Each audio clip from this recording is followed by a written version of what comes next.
Welcome to another episode of Mainly Animals on LRTV. I'm your host, Bobby Silcott, and as you can see, today we've stepped out of the studio, we're on the road, we're down in Windham, Maine, at the Maine State Society for the Protection of Animals. So we're going to be looking at some horses today. And with me right now is Maris Dickford. You're currently the Vice President of the board here at... I'm the Vice President of the board, but I'm the Chief Executive Officer. The organization was founded in Portland in 1872. Its original mission was to care for the horses who pulled the streetcars and the fire engines in the city of Portland. After the advent of the gasoline engine, there wasn't so much need for that, obviously, with no horses in the city. The organization was rather moribund for a few years. Then in 1974, Lawrence Keddy became president of the organization and moved it from Portland out here to Windham. Originally, he leased and then later purchased 124 acres, the farm that we're on today, from the Maine Department of Corrections. And from that point on, it's really been a labor of love for everyone involved. This is a facility that we dreamt about for many years and we were able to construct in 2018. The purpose of this training arena is to help prepare the horses that are rehabilitated here for adoption and then rehoming into the community. Also with us is Robert Scheckler. And Robert, what's your title here? I'm the Community Programs Manager here at the MSSPA. We love to host field trips. We have groups from the Animal Refuge League and the Animal Welfare Society coming this summer, and we've also hosted educational and just fun field trips with groups from assisted living facilities, programs for adults with intellectual disabilities, scout troops, homeschool co-ops.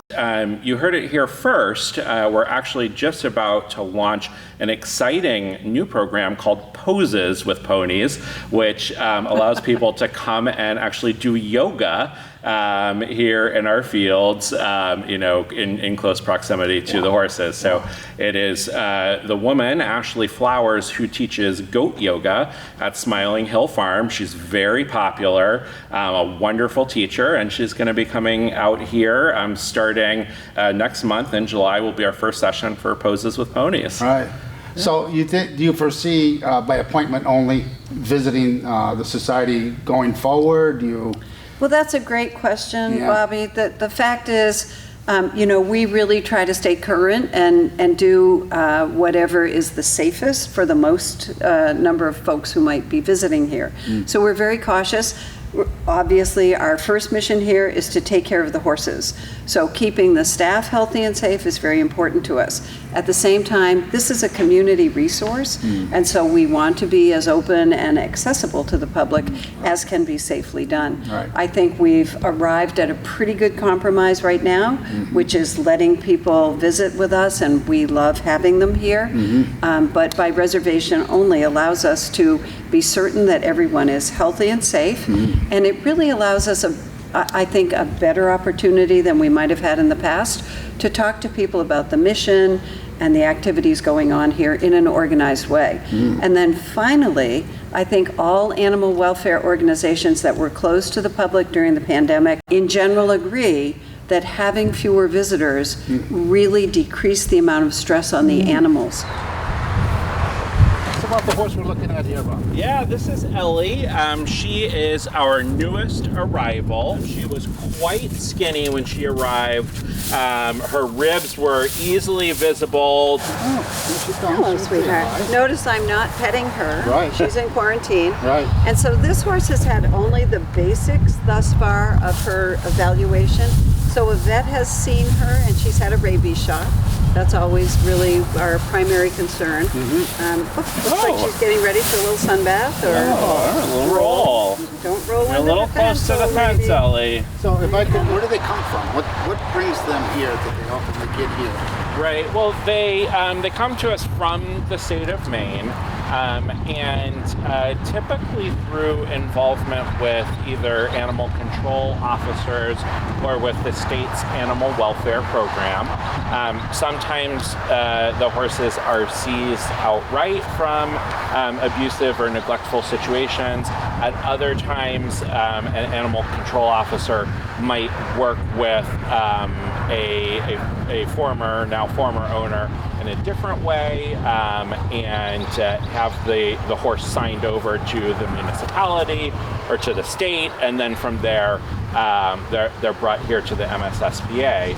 And though we're not part of the state and don't get any funding from the state of Maine, we do take these horses in from the state and from the municipalities at no charge, and then really care for it, rehabilitate them, get them rehomed without any cost to the municipality where the horse came from or from the state. And that is often a great relief to the municipalities who would like these animals to be well treated, but often do not have the resources within the town to pay for their care.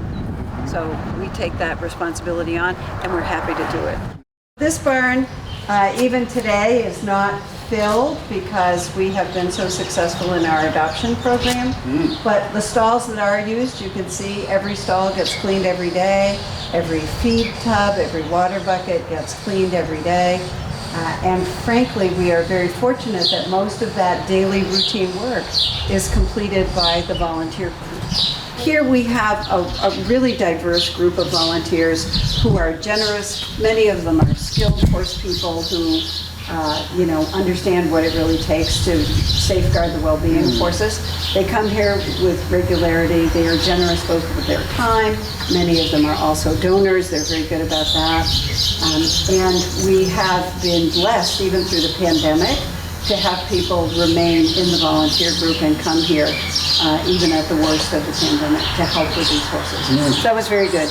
Another part of our volunteer program that's very important to us is our relationship with the Southern Maine Women's Reentry Center. So as you know, that's located just across the street and is part of the Department of Corrections. The women come here, they meet the horses, they fall in love, they see something not good has happened to many of these horses, and yet they can recover, they can be restored, their potential is not destroyed, and somehow intuitively they are able to see that, many of them, for themselves as well. This is Katie. Katie is our staff person who is assigned to Lily, and they are developing quite a friendship. I can see that. Because I'm a pretty cool scratching post. So you and Lily have become close, huh? We've been working on it for the last, maybe 2 months now, Maris, I think. Yeah. She's not a very affectionate horse to begin with, and think people should really just not be involved in her life. And she thinks she could do very well without it. But then very quickly she realized, oh, humans kind of serve a purpose here. They're kind of cool. And ever since we were able to catch her and get a halter on her, she's really had quite a change in demeanor. I mean, to the point where she used to be like, I really don't want anything to do with you guys. And she was quite clear about it to, can we like hang out and like snuggle a little bit? So what are you doing out here today? What's the purpose of being out here today? So we do a whole lot of things, and we kind of, depending on the day, will tailor our goals a little bit because we meet the horse where they're at. Where is she on the scale? Is she? She's just kind of feral. She was. Kind of. I mean, and Maris, correct me if I'm wrong here, but from our understanding, she was alone for 20 years with very limited to no handling whatsoever or other horse exposure. So not only does she not really know what humans' purpose are, but she doesn't even really know the social interaction of how to be a horse. And horses are social animals. Right. So, they learn through each other. They communicate through body language, even through very subtle things that we as humans might not always pick up. I mean, she was really isolated. Right. So she ruled her own life for what were presumably 20 years. And so for us to say, hey, how's it going? We can interact. She's like, I don't know how to do that. I don't want to do that. I'm my own lady. I'm independent. And that's kind of where she stood for, in a way, a while, but also a very short period of time considering 20 years versus 2 months. So my goal is to get her to hold it up without throwing her foot down before I release. But, she has to kind of do some figuring it out on her own to place her hind leg where she can hold it.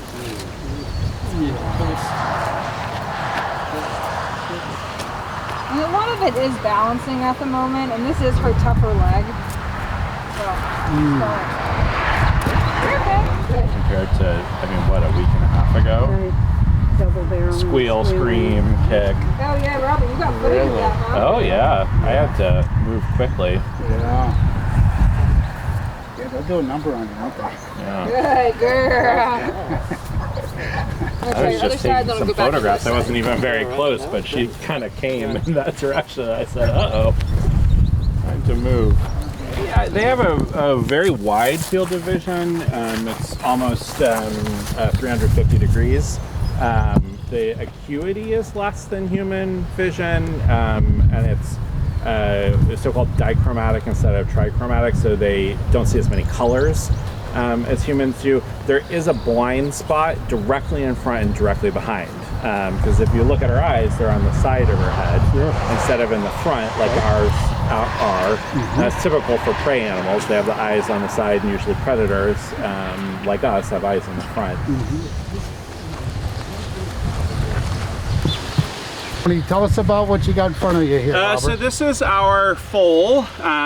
His full name is Arabian Breeze, although we call him Breezy or Little B for short. And this is his mama, his dam, Eva. Breezy was foaled in mid-February, so he's just 4 months old now. He is what I would call an independent thinker. Right now he's thinking about that one fly that landed on his, he's a funny guy.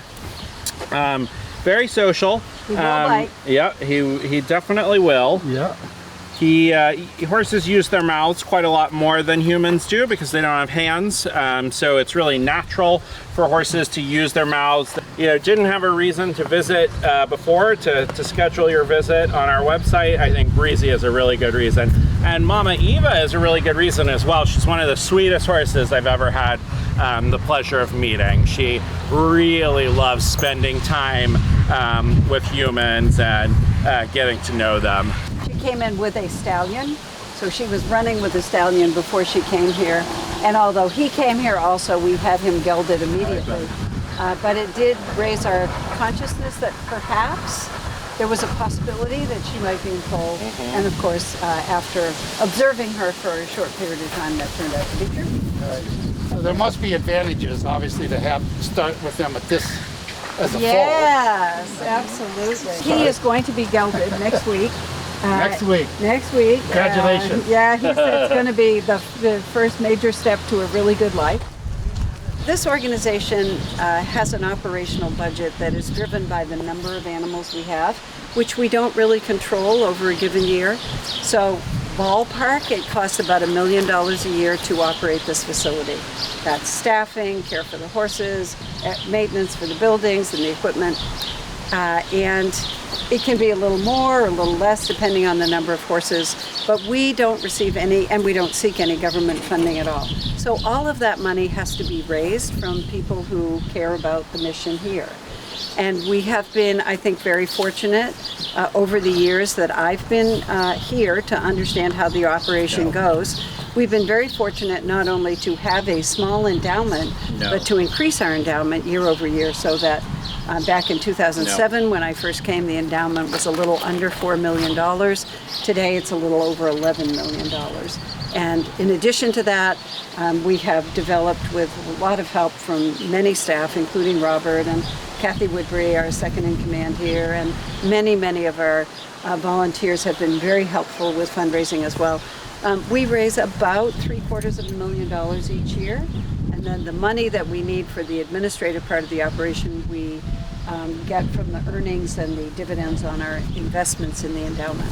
So we've done well, but let's just say that we have a goal in mind, and that is really to expand the scope of this operation so that more animals can be served, more people can be educated about what horses really need and how to properly care for them, and we know that that will require an expanded budget as well.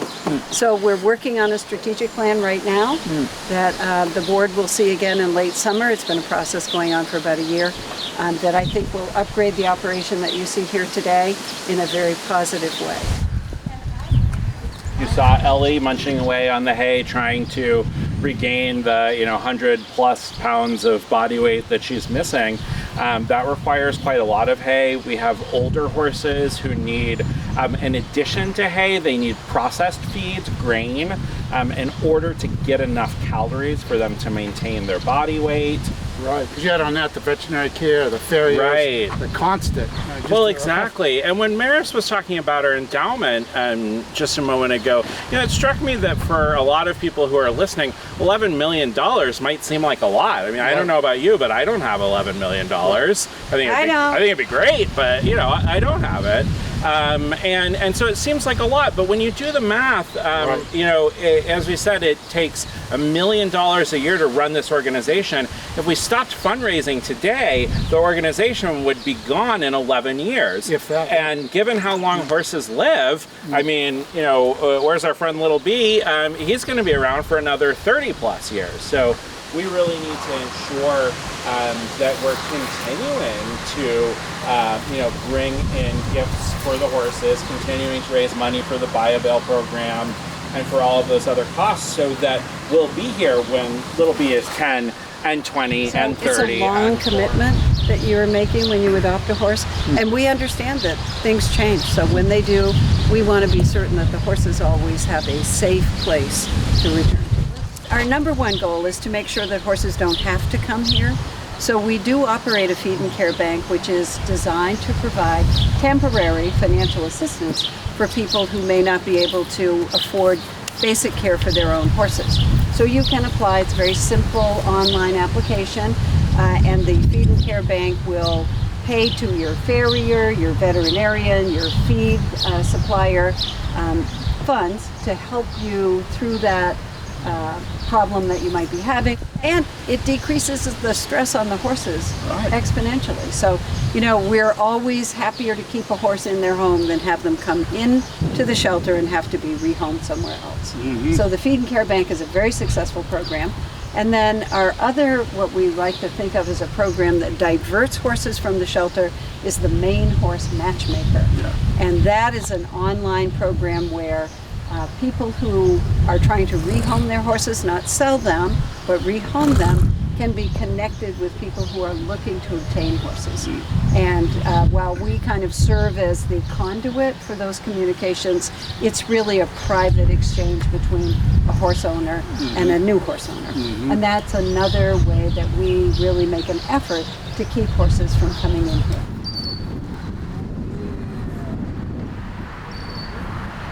So I want to thank you guys. Robert, thanks for opening the place up. Thanks for taking the time on this hot day. Thank you for coming.